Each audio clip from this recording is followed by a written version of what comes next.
In this video, I'm going to show you how you can fix this site can't be reached on BBC website. If this video helps, please like and subscribe to this channel. So if you are experiencing this error while trying to visit any web page or when you are using iPlayer, then there are quite a number of steps you can take to fix this. First, you need to open your browser afresh and then try to troubleshoot your browser by going to these three lines here on top. This applies if you are on Chrome. However, the same should apply on any browser.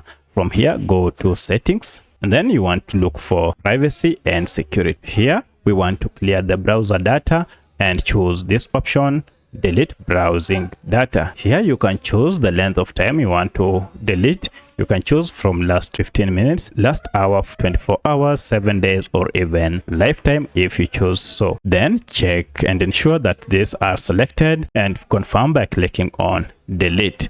Now once this has been deleted, try and go to your BBC website and see if you will be able to access content on this news website. However, if this fails, then check and then see that you are not using any VPN on your computer or laptop. If that's the case, you will need to turn off the VPN or uninstall it, as this might be the reason you are experiencing this challenge. This also applies if you have any recently installed security app. However, sometimes that might fail, and if that's the case, then most likely it's because BBC might have experienced internal server error. For that, you will need to wait after some few minutes. Now, if you come to BBC, you should be able to read news and even open pages without any issue. So let me know which of the above was able to fix your issue. If you have any other question, kindly comment below. Otherwise, thanks for watching and let's meet in the next video.